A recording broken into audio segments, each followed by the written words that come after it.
Hi there, it's Susie Cook and I'm here with Randy Navarro and we're talking about 203K loans. So a 203K loan is one where you take the purchase price of the home plus the cost of your renovations and you combine them into one loan.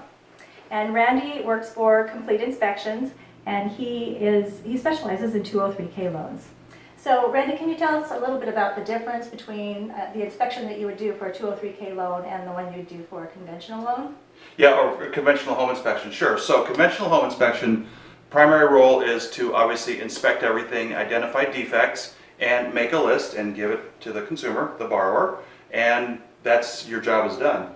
For a renovation loan or 203K loan, my job then is to take that list and decide what are the things that would require correction to bring that property to meet minimum property standard for FHA. Okay, so of course, if I was buying this house, the things I'd be looking at is, you know, the things you can see, like yeah, and sometimes the things you can't see because I don't think you're going to go in your crawl space or go in your attic, but yeah, absolutely. I'm just saying that's the stuff I'd want to do, but I know you have to. So you're saying you have to get the other stuff done in order to. The premise of the loan as a renovation loan is the feds created the program to renovate existing homes. So in that regard, they wanted to create this program to make money available to fix what's already here, and then add on all the stuff if you can afford it and if you want to do that. Okay. So what would your normal process be if you were coming in to do a 203K loan, well, 203K inspection here? Most of the time it starts with a lot of conversation for people to understand the program and the sequence of what I have to do and all the variables of the inspection process, because again, it's not as linear as a home inspection, make a list, here's your report, ma'am, and you know, we're done. It is, let's talk about what you want to fix. If I do find a defect, as I do find a defect, then we talk about, well, okay, this deck, for instance, is problematic. Do you guys want this deck? Do you want a bigger deck? Do you want a smaller deck? But the deck has to be fixed. So then we have a conversation about how they want that fixed. But the bottom line is it needs to be addressed. And so that's a conversation. So again, normal home inspection, your deck is a problem, here you go. 203K or renovation, your deck is a problem, how do we want to solve it? And so you can see it just takes more time, it's a bit more involved. Okay. Well, so why don't we walk around and talk about some of the things that I'd want to do, and you could maybe ask me some of those questions. This is a decent sized space. It's a big open great room, which is nice, but the kitchen is really awkward. And it actually needs a little bit more space. So what I thought was that I would take out, we have 3 bathrooms on this floor. There's one here, there's one next to it, and there's one in the master bedroom. So I thought we'd just take this bathroom out and then renovate the kitchen. Yep.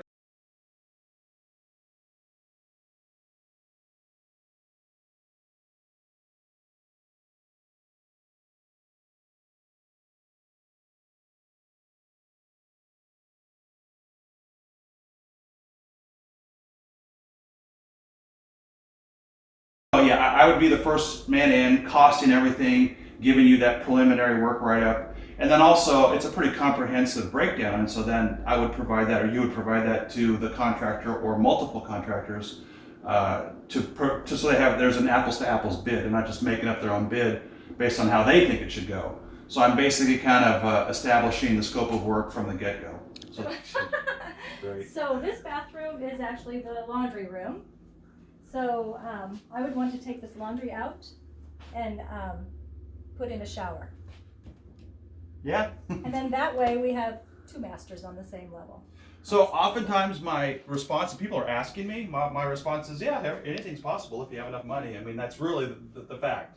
I mean, obviously I'm going to try and see if there's just something very apparent or evident that says, no, you can't do that there, which is very rarely the case. But people always ask, can I do that? It's like, sure, you know, how much money do you want to spend? So it's like, yes, you can do it. But the question is it going to cost $5,000 or $25,000? That's what people are really trying to ask, is what things really cost. So yeah, absolutely doable, no problem. And then of course the washer and dryer has to go somewhere, so they'd have to go upstairs. Well, there you go. Then your cost, because you got to put up. Exactly. The water tank has to go someplace else because it's in that bathroom next door. So maybe some feedback is talking about laying things out on paper and seeing if maybe there's a way to accommodate a stackable set, maybe, because all the plumbing's here and all the drains are here. If there's enough room here to do that would be some feedback. But that's, at this stage of the process, that's kind of unknown, unfortunately. I mean, we want to get everything defined, but that's part of the process, and why, by the way, 203Ks take the longer time to close is because sometimes people need that time to figure that stuff out and plan it and decide, yes, we want the stackable, or no, let's just get rid of it altogether and do plan A. But sometimes people go through plan A, B, C, D, E, and so that does take time. Okay. All right, well, let's move on.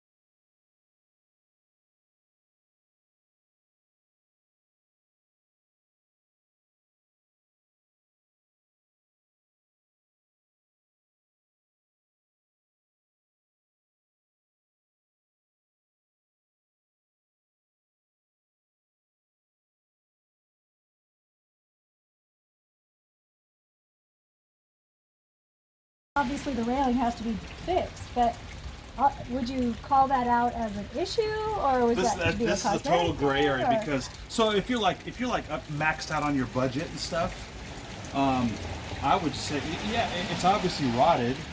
Is it required? You know, the rule is 30 inches above the ground requires a protective guardrail. Because you're not 30 inches above the ground, technically you don't need a guardrail. This is really just a decorative feature for the front elevation. So, appraisers and obviously anybody. The upper deck has the same railing. It's kind of shaky, so that. Well, yeah, and that's it's required up there. Sure, you would. That's but like I'm saying, you're so close to the ground. By rule, it's just not required. But we have obvious rot.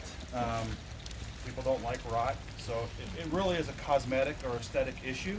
So absolutely include it. But now, if this is a wood deck, and you said there's some soft spots here. So these are required repairs here. This is structural here. Mm-hmm. This is supporting something. So this would need to be absolutely addressed. And I suspect there might be even more damage. This is that waterproof membrane, which is usually pretty good. Mm-hmm. There's so many different types of them. But pinhole leaks, whatever, that we can't see above here. But once I was to crawl into there and look, there probably would be more damage, I would suspect, but maybe not. But you obviously know this one's here, right. So there's probably others. So this is more important than that. Oh, okay. I'm surprised by that. Really?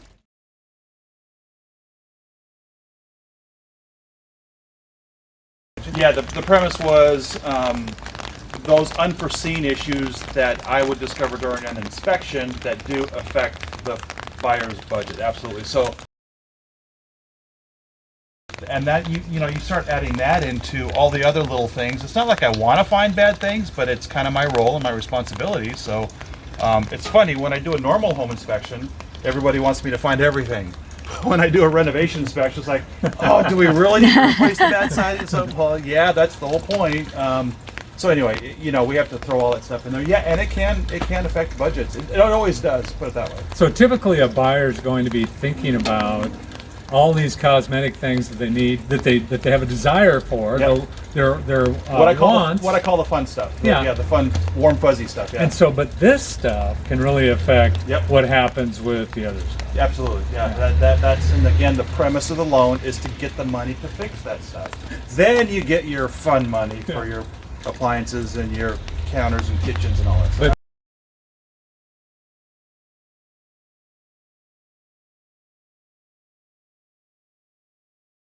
What if I just said, I don't want to do that, it's in the back of the house, well, you don't see it? That's why my role is required. My work write-up, my report tells the bank that this is required. Okay. So it's going to be done. Otherwise, they're not going to close on the loan. Okay.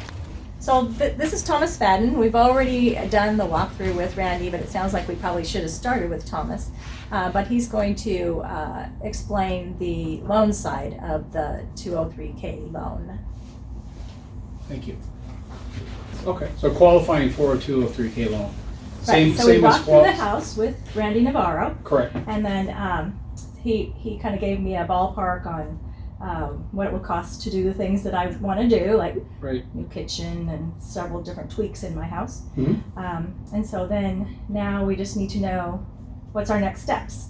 Next steps would be, well, prior to having Randy walk through your house, you'd want to start with the approval process or to get your documentation in order. But since he's already done that, that's okay. Still, we can take from this step forward and or from this place forward and talk about pre-qualification or qualification for a 203K loan, which is really identical to qualification for any loan. It's just about the structuring of the loan and what you can borrow in relation to what the house appraises for. So when you go to purchase a house, you find a house that needs repairs, and in many cases maybe a loan that you could only buy that house if it had these repairs, or in some cases people want to buy a house like that and improve it from that point forward, knowing that they will want to remodel it down the road, so might as well get that taken care of when they buy the house.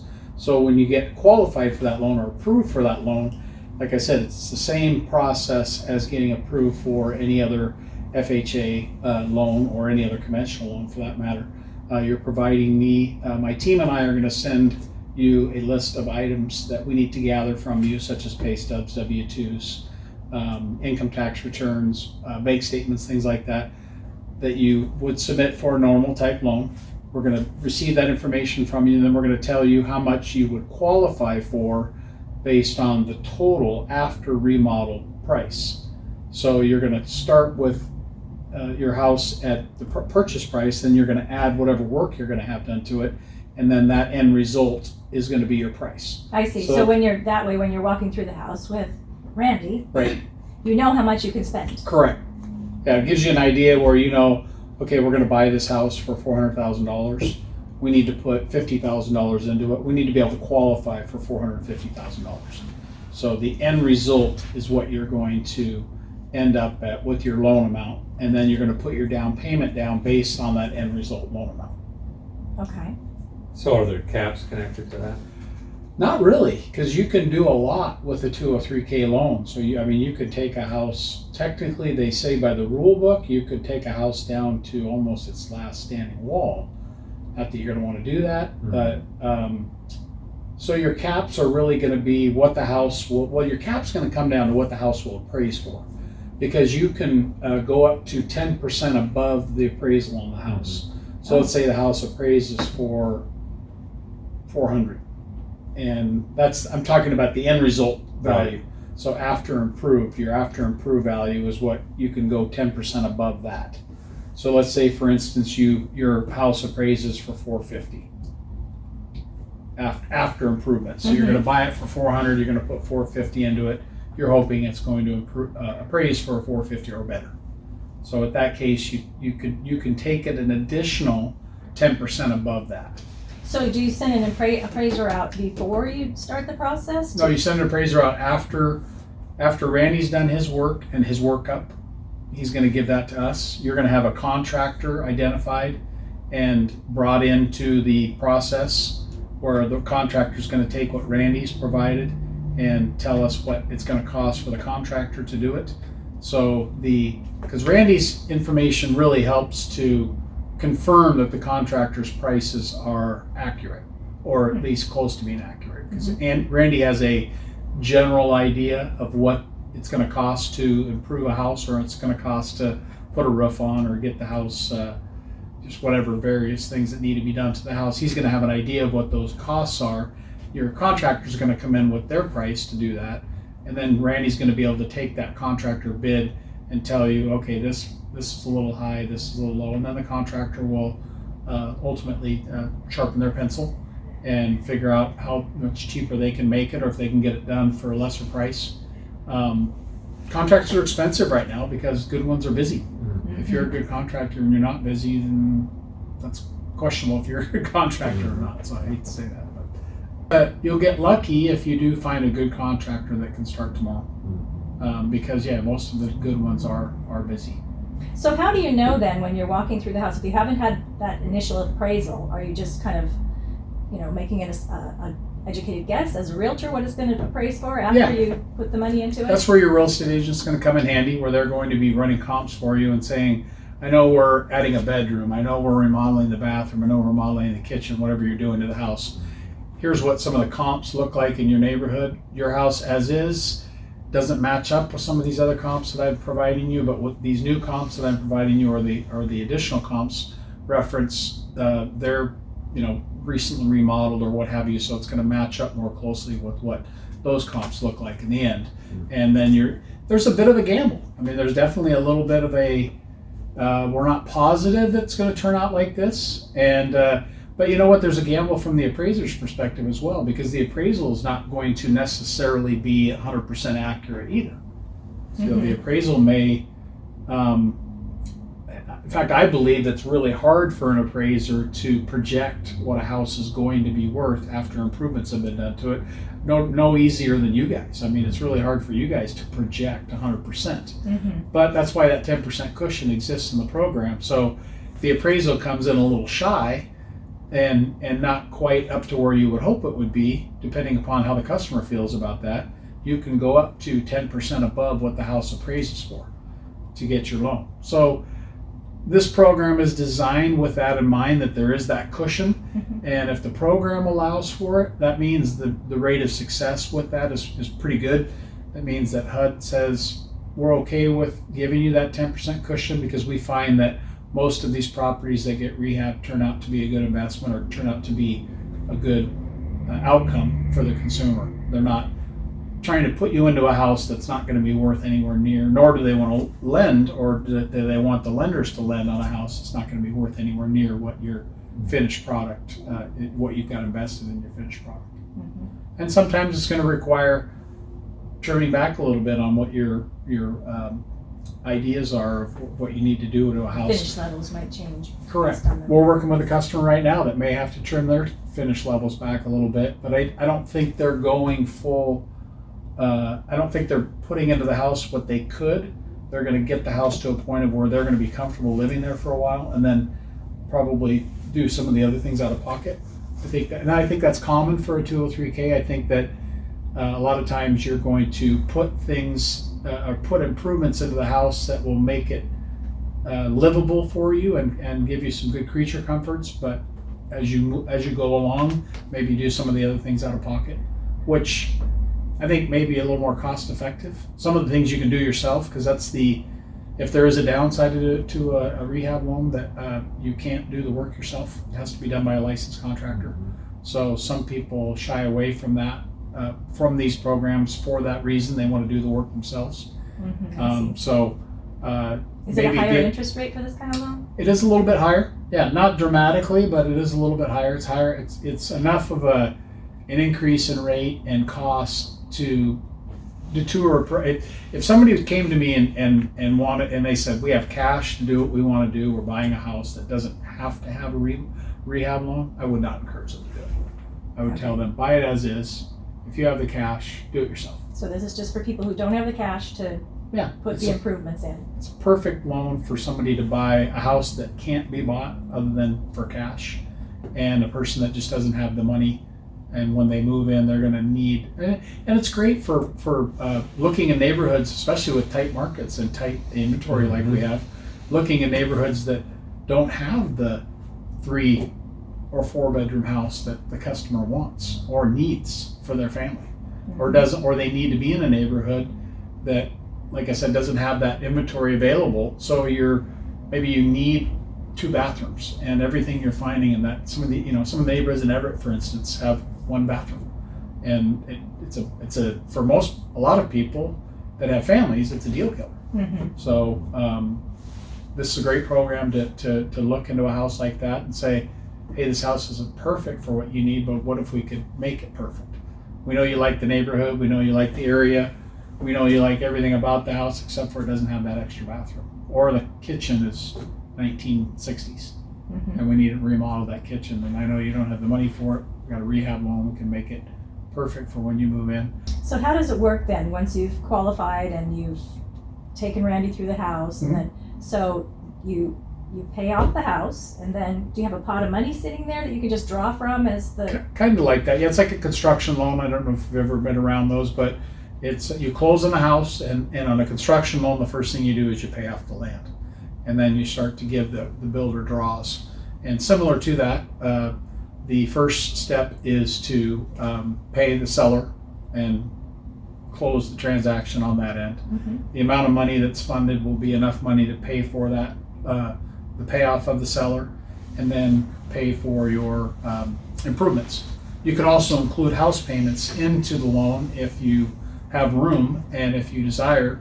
Let's say you're doing a lot of remodeling to a house that you say, there's just no way I'm going to live there until we're done with this. Mm-hmm. So they can, And you have two and you have two house payments or a rental payment, which is equal to a house payment Right. in many cases. So, And it's so very- that in that case, you can roll house payments into the loan if you'd like to. And but it's not an interest-only payment. no, Yes. it's a Okay. full payment, yeah, from the beginning. So, well, 2 months in. So every house that when you close on a house, you get your first month without a house payment, like most people know. But your second month in the house is when your house payment's going to start, and that's when the same thing with the 203K. So the work is started hopefully as soon as possible, and that's something that's asked of the contractor. What's your timeline on this? I believe they're given a 6-month window to finish it, or up to 6 months, and hoping that most people won't take, or most contractors won't take that long. But So can you do a bigger loan than could I go up to a couple $1 million with the? No. Okay, what's No. the right? so with a so cap set, it's at 762 and change. The 203K term is an FHA rehab loan. The conventional loan is just a conventional Fannie Mae rehab. Okay, so the Because 203K is specifically for FHA buyers. Yeah, 203K is for an FHA buyer. So the 203K, the advantage of a 203K or the FHA caters to somebody that doesn't quite have the best credit, only has 3.5% to put down, and with conventional, it's going to be 5% minimum. Okay. So Could you do it with a VA loan? yeah, we do have actually a renovation VA renovation loan that I'm not 100% well versed on, because I think it's pretty similar to the FHA, but we're just beginning that program. It's kind of a new thing for VA to even allow these types of loans, but we can be done with veterans as well. Cool. So something to look forward to. Yeah, but we do provide the customer with a list of contractors. Oh, that's good. But it's also advantageous to work with a contractor that's gone through the approval process with us, because the contractor is an integral part of the transaction, and we want to know the contractor's Trustworthy, legit, and dependable. trustworthy, dependable. Or can they just? It's just nice to know that you have trustworthy contractors that people can Yes. use, because it's so hard. How do you even know? Well, these types of loans Involved. take a concerted effort by the team. Yes. People that- Well, thanks, Thomas. Sorry, I wasn't more No, it was good. Really nice. accurate on some of Thank the. you. So if you've been looking for the perfect house and you just can't find just the right one, you might consider a 203K loan and renovate the house so that it's your perfect place. So the perfect team to do that was really somebody who writes the loan, and writes a lot of them, and is well equipped to do that, and having a great inspector for that, and a couple of great agents. Of course, that's where it And- starts. And So call us. We can help. yeah.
answers. All people. Everybody involved having